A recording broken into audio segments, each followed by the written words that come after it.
Vamos fazer a leitura, eu peço atenção porque a leitura talvez seja um pouco prolongada, mas vamos acompanhar com muita atenção. A partir do verso 20, começa assim o grande desafio do Carmelo. 1 Reis, capítulo 18, do verso 20 em diante, diz assim: Então enviou Acabe mensageiros a todos os filhos de Israel e ajuntou os profetas no Monte Carmelo.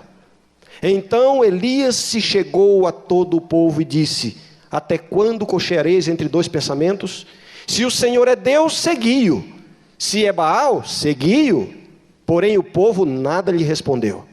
Então disse Elias ao povo: Só eu fiquei dos profetas de Baal.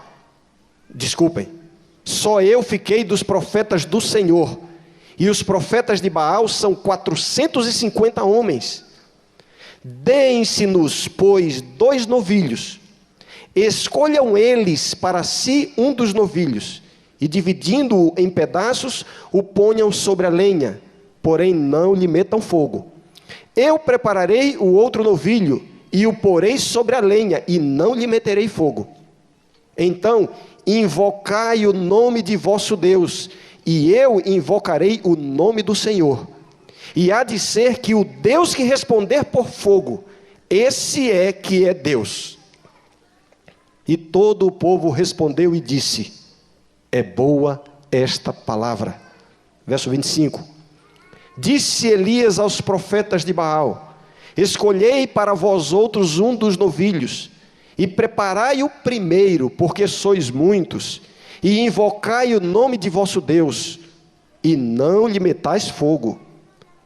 Tomaram o novilho que lhes fora dado, prepararam-no e invocaram o nome de Baal, desde a manhã até ao meio-dia, dizendo: Ah, Baal, responde-nos.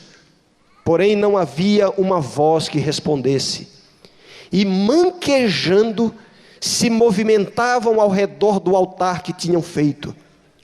Ao meio-dia, Elias zombava deles, dizendo: Clamai em altas vozes, porque ele é Deus. Pode ser que esteja meditando, ou atendendo a necessidades, ou de viagem, ou a dormir e despertará. E eles clamavam em altas vozes e se retalhavam com facas e com lancetas, segundo o seu costume, até derramarem sangue. Passado o meio-dia, profetizaram eles até que a oferta de manjares se oferecesse. Porém, não houve voz, nem resposta, nem atenção alguma. Então Elias disse a todo o povo: Chegai-vos a mim. E todo o povo se chegou a ele.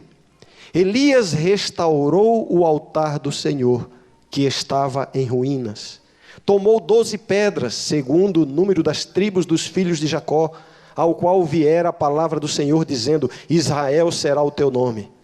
Com aquelas pedras edificou o altar em nome do Senhor. Depois fez um rego em redor do altar, tão grande como para semear 2 medidas de sementes. Então armou a lenha, dividiu o novilho em pedaços, pô-los sobre a lenha e disse: Enchei de água 4 cântaros e derramai-a sobre o holocausto e sobre a lenha. Disse ainda: Fazei-o segunda vez, e o fizeram. Disse mais: Fazei-o terceira vez, e o fizeram terceira vez. De maneira que a água corria ao redor do altar. Ele encheu também de água o rego. No devido tempo, para se apresentar a oferta de manjares, aproximou-se o profeta Elias e disse: Ó Senhor, Deus de Abraão, de Isaque e de Israel, fique hoje sabido que tu és Deus em Israel, e que eu sou teu servo, e que segundo a tua palavra fiz todas estas coisas. Responde-me, Senhor. Responde-me, para que este povo saiba que tu, Senhor, és Deus, e que a ti fizeste retroceder o coração deles.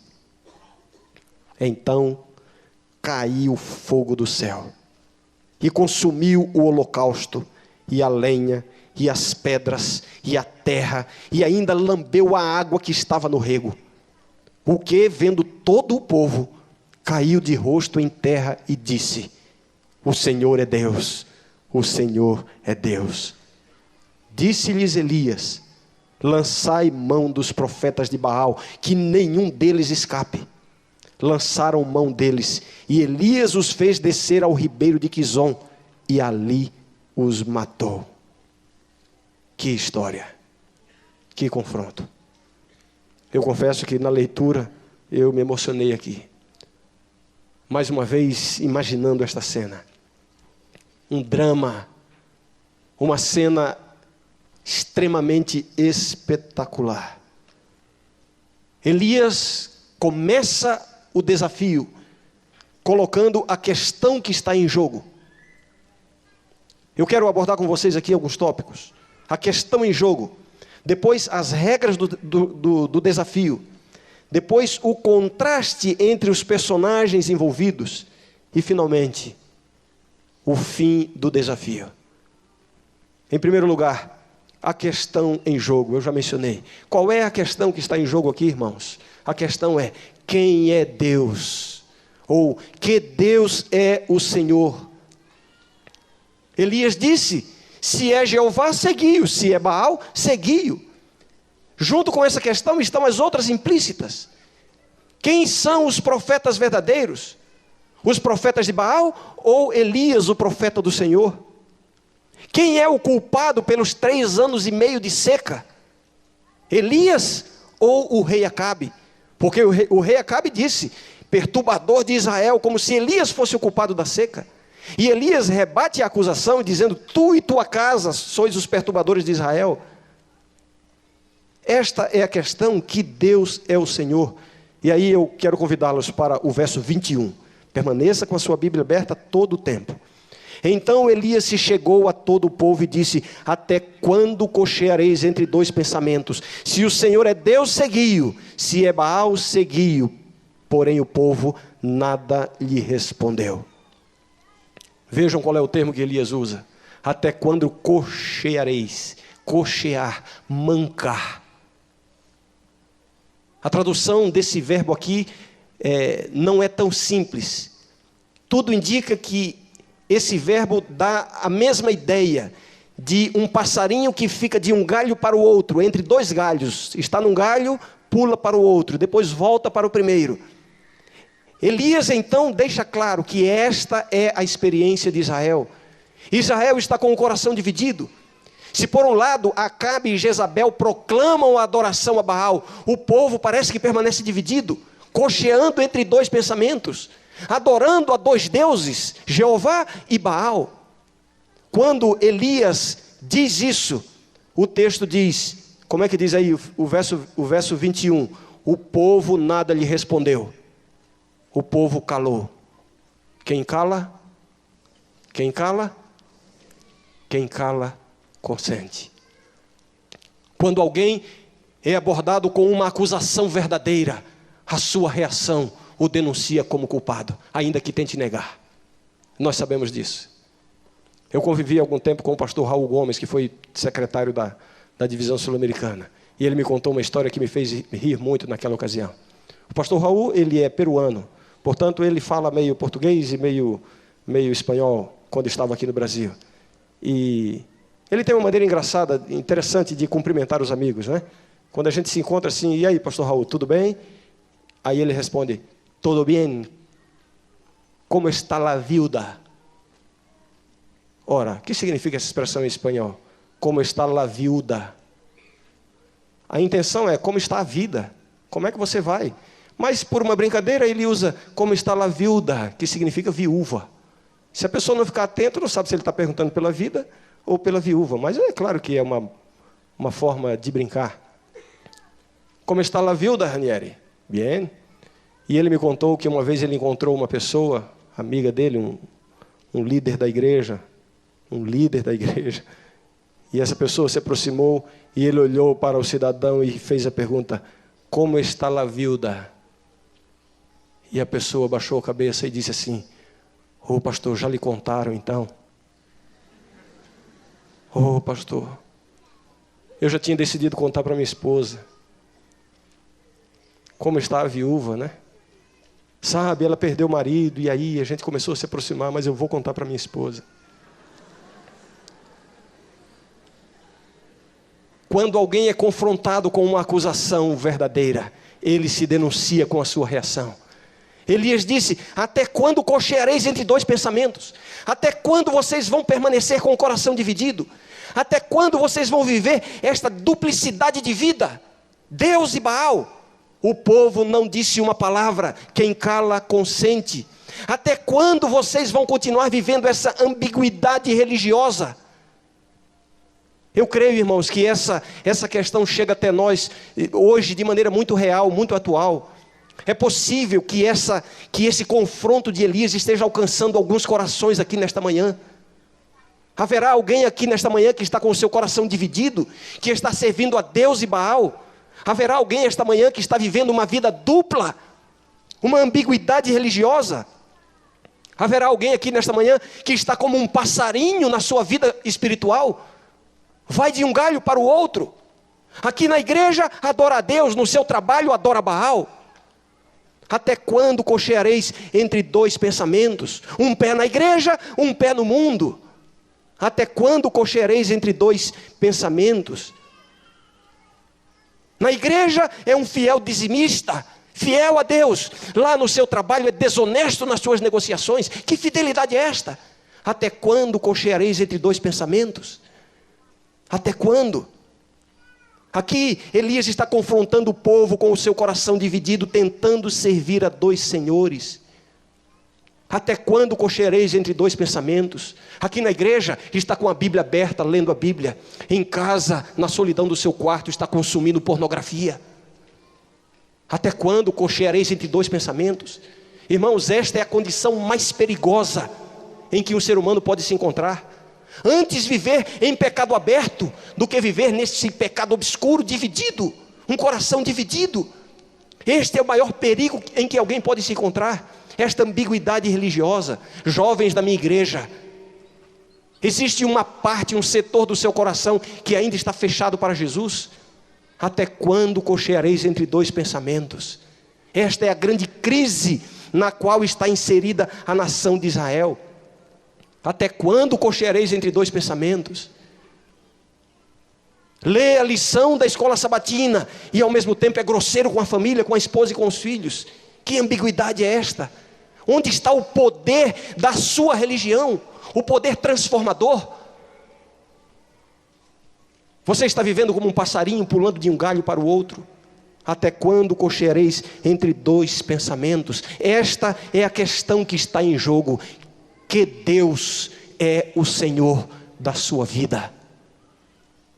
Se é Jeová, segui-o. Se é Baal, segui-o. Antes foras frio ou quente, mas como sois mornos, estou a ponto de vomitar-te da minha boca, disse Jesus. Esta é a questão que está em jogo. E o texto diz: o povo nada lhe respondeu.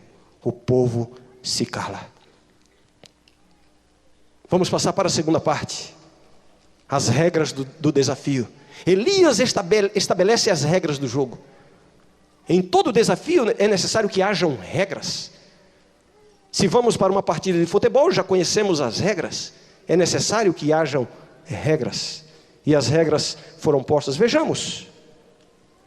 E antes de ler, eu quero fazer uma pergunta. Vamos observar para ver a quem essas regras favorecem mais. Se a Elias ou se aos profetas de Baal.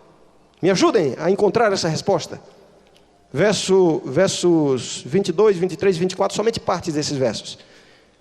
Verso 22. Então disse Elias ao povo: só eu fiquei dos profetas do Senhor, e os profetas de Baal são 450 homens.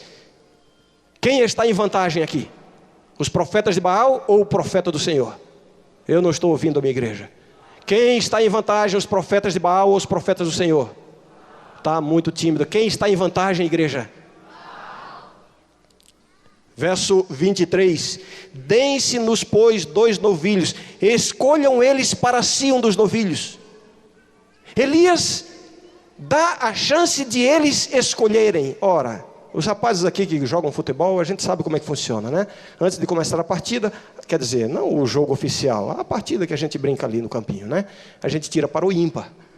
É regra do jogo. Quem ganha o para o ímpar, escolhe se vai sair jogando com a bola ou escolhe em que lado do campo vai jogar. Se ele escolhe a bola, o outro time escolhe o campo. É uma regra justa. Mas vejamos como foi que Elias fez aqui. Vejamos de novo o verso 23. Deem-se-nos 2 novilhos, escolham para si um dos novilhos. Verso 24. Então invocai o nome de vosso Deus. Quer dizer, Elias permite que eles escolham o novilho e que eles ainda comecem o desafio. Pode escolher sair com a bola e escolher de que lado do campo vai ficar. E eu pergunto para a minha igreja, quem está em vantagem aqui? Os profetas de Baal ou o profeta do Senhor? Essas são as regras do jogo. Vejamos verso 24. Então invocai o nome do vosso Deus, e eu invocarei o nome do Senhor. E há de ser que o Deus que responder por fogo, esse é que é Deus. E todo o povo respondeu e disse: é boa esta palavra. O povo ficou confiante. Baal vai vencer. No primeiro confronto, o povo se calou. Quem cala, consente. E agora o povo fez assim: está bom. A proposta é muito boa. Afinal de contas, não é Baal o Deus da chuva, do trovão? Não é Baal o Deus do relâmpago? É claro que ele vai mandar fogo do céu. E aqui, mais uma vez, é ressaltada a questão que está em jogo: que Deus é o Senhor? Baal ou Jeová? Quem é que está em vantagem nas regras? Minha igreja. Quem está em vantagem nas regras? Eu não estou comentando a resposta de vocês. Sabe por quê? Elias está em vantagem. Elias está em vantagem, meus queridos. Elias está em vantagem. Ele sozinho contra 450. Ele sozinho permite que os 450 comecem o desafio. Imaginem que risco. Imaginem se desse fogo do céu, Elias não teria tempo nem de responder, seria destruído imediatamente. Elias está em vantagem? Não está em vantagem, porque quem está com Deus nunca está em desvantagem. Elias não está em desvantagem. Ah, se a gente aprendesse isso na nossa vida diária, não? Se você está com Deus, você nunca está em desvantagem. Ah, eu acho que tem gente que não está ouvindo o que eu estou falando. Eu quero falar para aquela pessoa que nesse momento está se sentindo humilhada, ultrajada. Você que está sendo desprezado, você que está vivendo uma circunstância de humilhação, de desprezo, de rejeição. Se você está com Deus, você nunca estará em desvantagem. Davi contra Golias, quem estava em vantagem? O pequeno Davi, porque ele estava com Deus. Estas são as regras. Para o povo, aparentemente, Elias é desfavorecido, mas nós sabemos que Elias está com o Deus verdadeiro. Eu queria chamar a sua atenção agora para alguns contrastes que são notados e são notáveis aí no texto. O primeiro contraste, o contraste entre Jeová e Baal na narrativa. Quando nós lemos o texto, e o fizemos agora mesmo, Baal é visto claramente como um Deus impotente. Onde está Baal? Incapaz de mandar chuva por 3 anos e meio. Ora, não é Baal o Deus da chuva? Não é Baal o Deus da fertilidade? Não é Baal o Deus da tormenta? E por que todo esse sofrimento durante 3 anos e meio? Baal é visto como um Deus impotente. Isso é reafirmado no confronto, no desafio, porque Baal é visto como um Deus incapaz de mandar fogo do céu. Que Deus é esse? Não é Baal o Deus da tormenta? Incapaz de mandar fogo do céu. Baal é visto como um Deus impotente, porque ele é incapaz de responder aos seus profetas. 450 profetas clamando, se retalhando com facas e lancetas, e Baal é incapaz de responder. Vejamos, verso 26.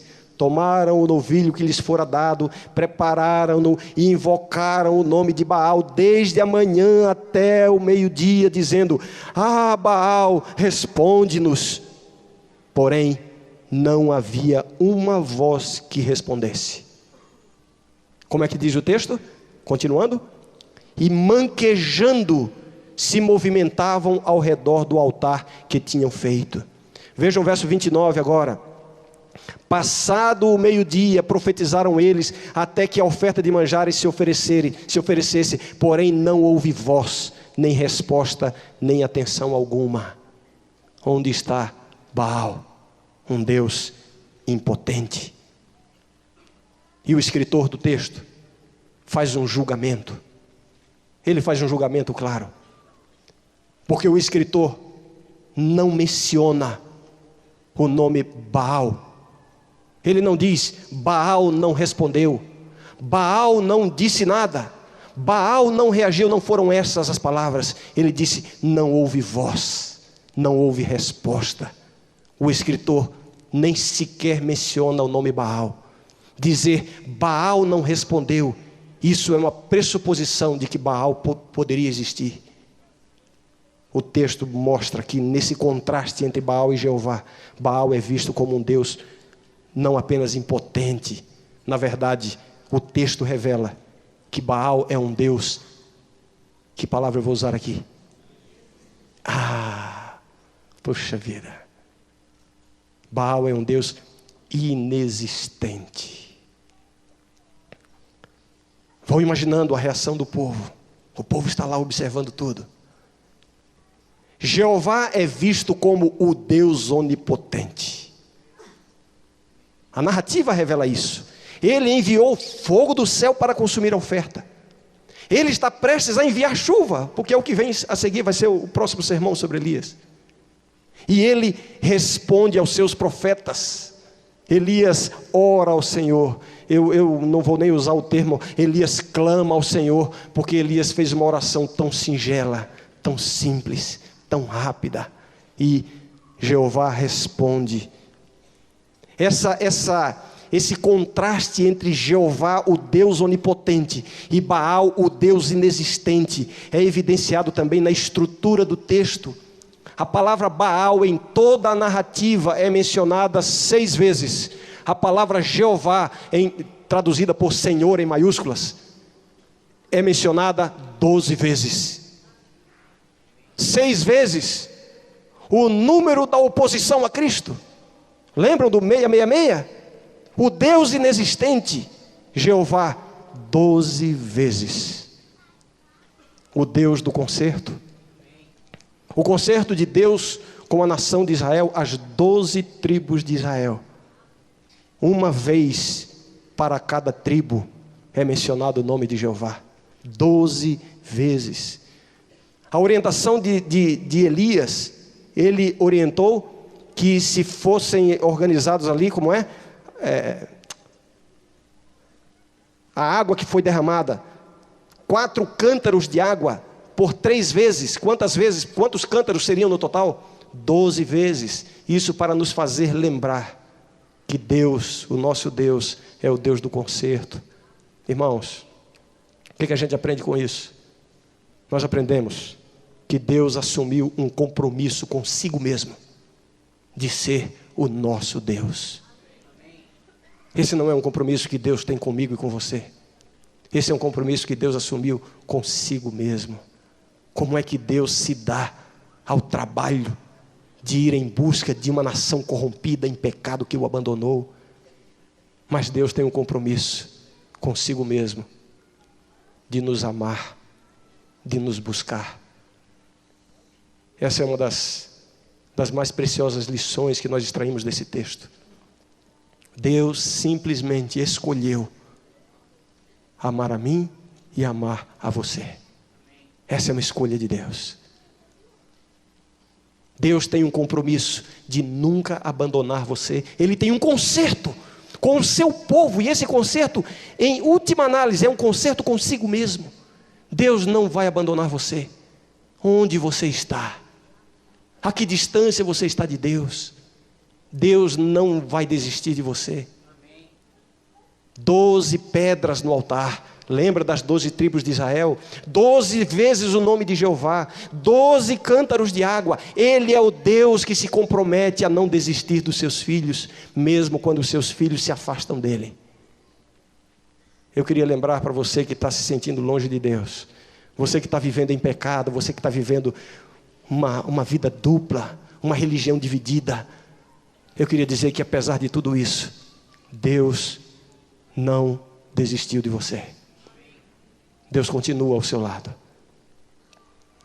Aqui está o contraste entre Deus e Baal. Vejamos agora rapidamente o contraste entre os profetas de Baal e o profeta de Jeová. Em primeiro lugar, eu convido você a olhar para Elias em toda a cena. Nós vemos Elias como? Como é que nós vemos Elias? Quando nós lemos o texto, nós vemos Elias, um homem seguro, um homem determinado, um homem corajoso, um homem que assume completo domínio em duas dimensões. Elias assume completo domínio sobre a situação. É ele quem estabelece as regras. Elias assume completo domínio sobre os 450 profetas de Baal, porque ele manda e os profetas obedecem. Que coisa incrível! Que visão patética a desses profetas. Vejam comigo, verso 25. Disse Elias aos profetas de Baal: escolhei para vós outros um dos novilhos. Verso 26. Tomaram o novilho que lhes fora dado, prepararam e invocaram, etc. Elias manda e os profetas da idolatria obedecem.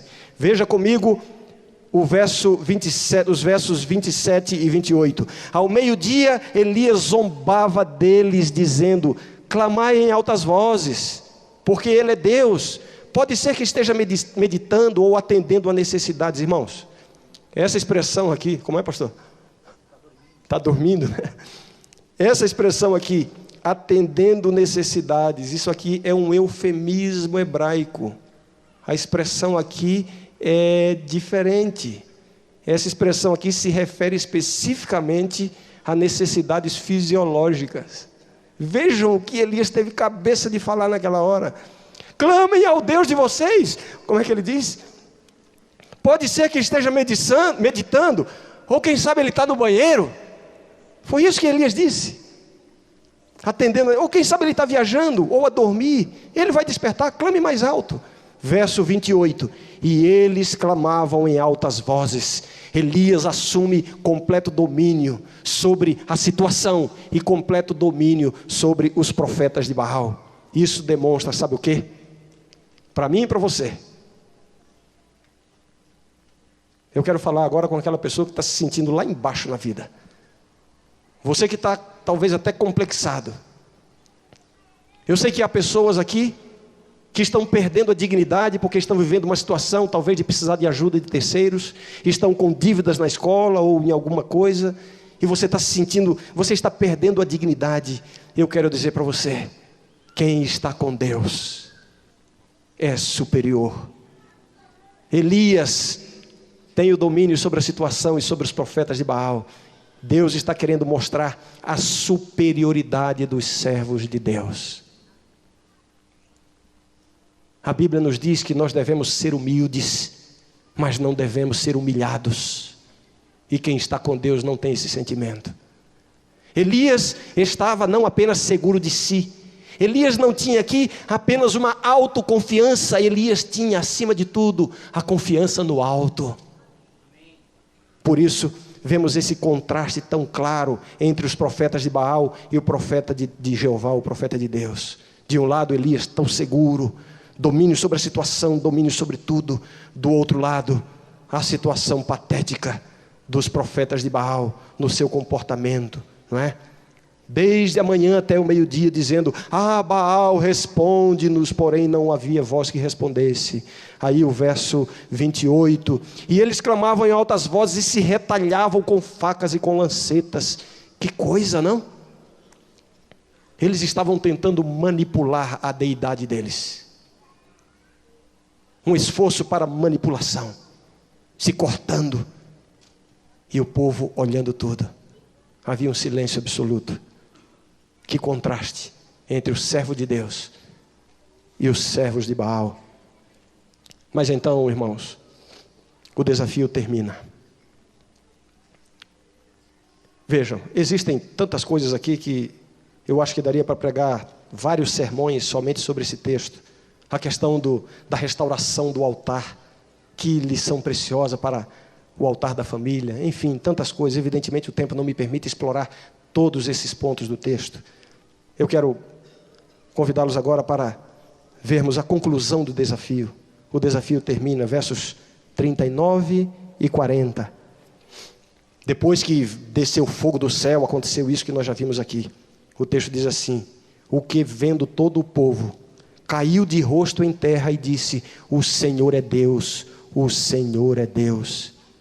Disse-lhes Elias: lançai mão dos profetas de Baal, que nenhum deles escape. Lançaram mão deles, e Elias os fez descer ao ribeiro de Quizon, e ali os matou. Quando Elias faz a sua oração: Senhor, manifesta o teu poder. Deus faz descer fogo do céu. Irmãos, eu estou o tempo todo convidando você a imaginar o povo. O povo está assistindo. Imagina a reação do povo. Eles perderam o fôlego. Imagino que vários desmaiaram.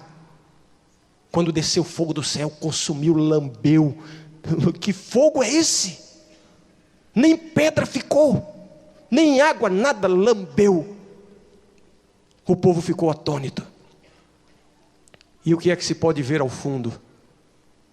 Lá no fundo da cena, a fumaça no altar do Senhor ainda subindo, pela manifestação do poder de Deus. E lá no fundo, fora de foco, uma imagem difusa, está o altar de Baal inteiro. Um novilho cortado em pedaços, insetos voando por cima. Um reflexo da insanidade de se deixar de adorar a Deus. É insano deixar de adorar a Deus.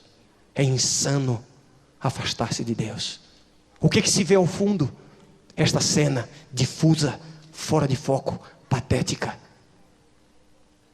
Ali estão, junto ao altar de Baal, sem ação, sem palavras, quase sem fôlego, os 450 profetas de Baal. O sangue sobre suas carnes já estava ressecado, as moscas em cima deles. A insanidade de se abandonar a Deus. Elias ordena que eles sejam levados para o ribeiro de Quizon. O ribeiro de Quizon, que já havia muito, estava sem água. 3 anos e meio. O ribeiro de Quizon, que está ao pé do Monte Carmelo, depende de chuvas constantes para permanecer fluindo. Estava seco, era um leito sem fonte. Um leito que não via água, mas antes de ver água, este leito precisou ser manchado com o sangue dos profetas de Baal. A vitória completa de Deus sobre o diabo. Aqui está, o desafio termina. Eu queria ressaltar agora, onde está o povo e como está o povo. Vejam só, nós vimos aqui no final que o povo se volta para Deus e clama: o Senhor é Deus, o Senhor é Deus. Vejam que contraste com o verso 21, quando Elias disse, como é que ele disse?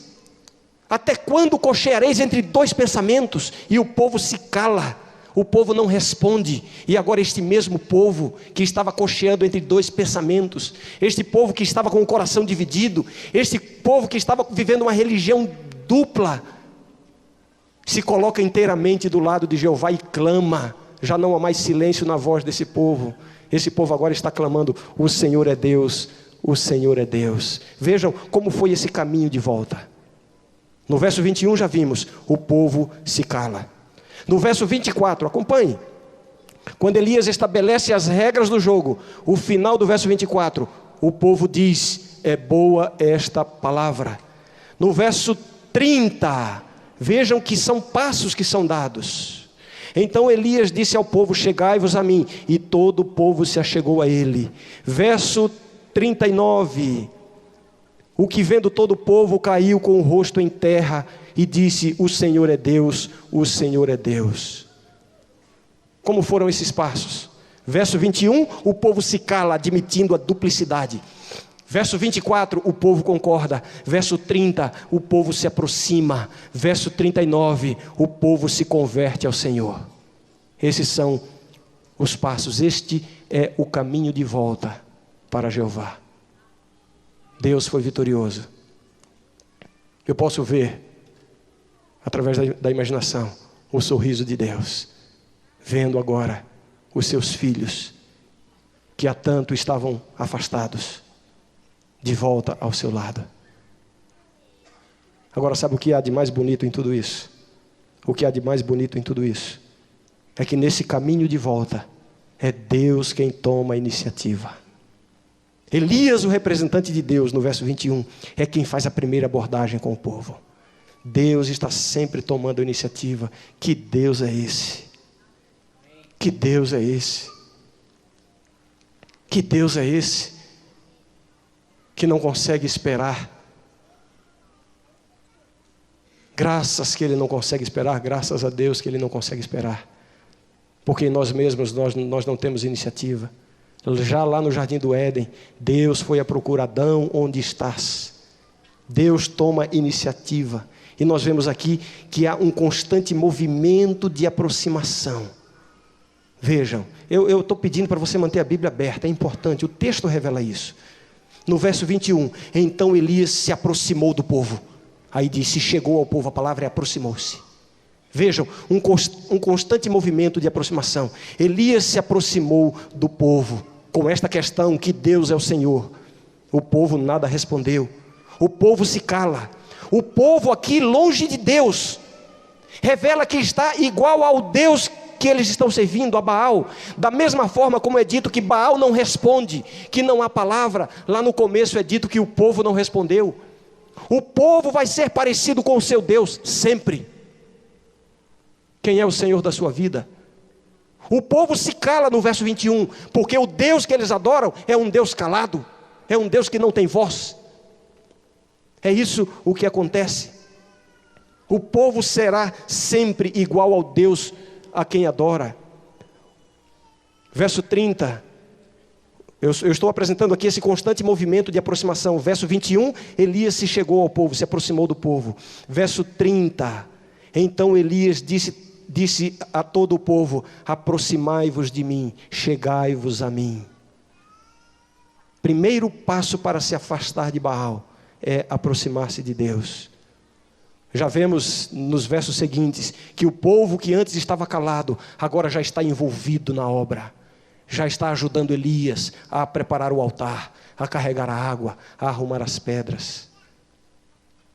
Verso 36, eu estou falando do movimento de aproximação.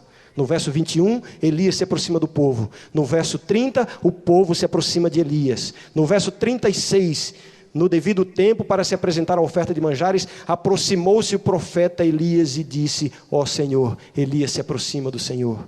Vejam, um constante movimento de aproximação. E finalmente o verso 37. Responde-me, Senhor, responde-me para que este povo saiba que tu, Senhor, és Deus, e que a ti fizeste retroceder o coração deles. Esta é a obra de Deus. Este é o trabalho de Deus. Trazer de volta o coração que está afastado. A ti fizeste retroceder o coração deles. Esta é a obra de Deus. Irmãos, aqui é a conclusão. Aqui é o desfecho. Toda essa história tem o seu desfecho final. Não é lá no finalzinho, quando os profetas de Baal são mortos. O verdadeiro desfecho está aqui, quando Deus alcança o seu objetivo: trazer de volta para si os seus filhos que estavam afastados. Será que você consegue, através dessa história, ouvir o convite de Deus a você também? Eu quero terminar fazendo uma pergunta: qual é a sua escolha? Até quando cocheareis entre dois pensamentos? Quão dividido está o seu coração? Eu queria que você se convencesse de que não existe condição mais perigosa para um cristão do que viver esta duplicidade religiosa, do que viver uma religião dividida, do que ter um coração dividido, do que estar pulando de galho em galho, do que estar tentando servir a Deus e a Baal ao mesmo tempo. Um pé na igreja, um pé no mundo. De manhã na igreja, de noite na balada, de noite, um momento com a Bíblia, outro momento com a pornografia. Até quando cocheareis entre dois pensamentos? Será que a sua religião não tem conseguido operar uma transformação completa na sua vida? Alguma coisa está faltando. E o que está faltando não está faltando em Deus, porque esse Deus é o Deus onipotente, é o Deus que manda fogo do céu, é o Deus que consome o pecado, é o Deus que destrói a oposição, é o Deus que vence as barreiras, é o Deus que responde ao clamor dos seus servos. Talvez o que esteja faltando seja você clamar mais a Deus, para que Ele faça retroceder a Ele o seu coração. A que distância você está de Deus? Deus pode trazê-lo de volta. Deus pode alcançá-lo. Mas a escolha é sua. Quando Elias pergunta: até quando cocheareis entre dois pensamentos? A Bíblia está aqui deixando claro que há uma coisa que Deus não faz por nós: é a escolha de que lado nós vamos ficar.